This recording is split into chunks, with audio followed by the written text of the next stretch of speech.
When people think about Saudi Arabia, they think about a young nation or a modern nation, and they forget that the first Saudi state was established in 1744, almost 300 years ago. The state, under the same leadership and under the same principles. The first Saudi state was destroyed in 1818 by the armies of Muhammad Pasha of Egypt, acting on behalf of the Ottoman Turks. And 20 years later, the state re-established itself under the same leadership, under the same principles.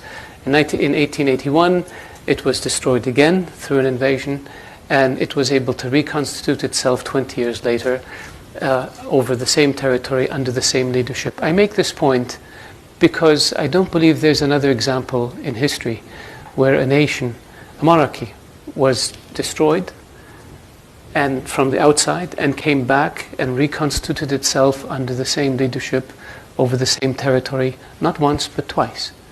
And this would not be the case if it didn't enjoy legitimacy and if it didn't have deep roots and a deep connection with its people and with its environment. That's one thing that people sometimes looking at Saudi Arabia have a difficult time understanding. The Kingdom of Saudi Arabia is a country that's united. It's a country that's pragmatic. It's a country that has a sense of proportion and balance. A country that is non-ideological.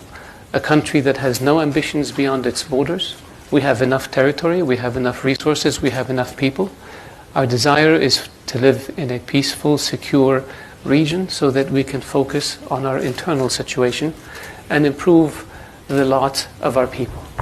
The Kingdom of Saudi Arabia's history has been one of change. If you look at the last, since the completion of the third Saudi state in 1932, the Kingdom of Saudi Arabia's history, the one constant in our history has been change.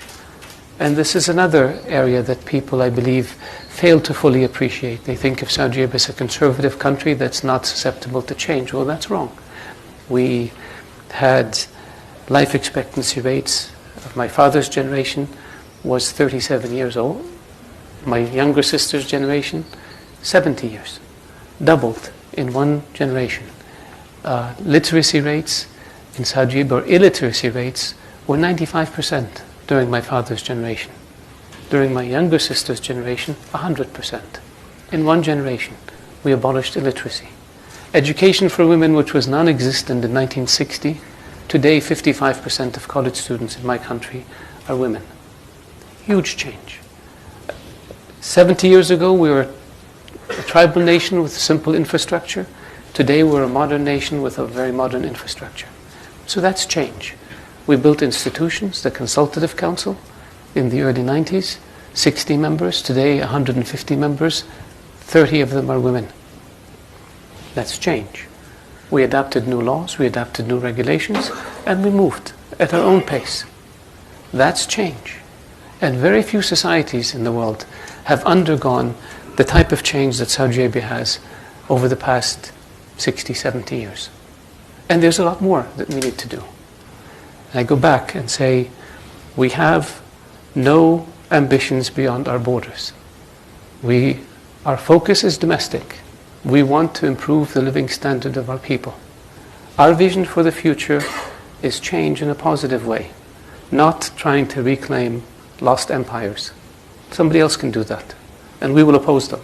But our objective is to improve the quality of life for our citizens, empower our young, give them the opportunity to pursue their dreams and their hopes and their ambitions, and in the process make us a much stronger, much more vibrant, much richer nation that can deal with the challenges surrounding us.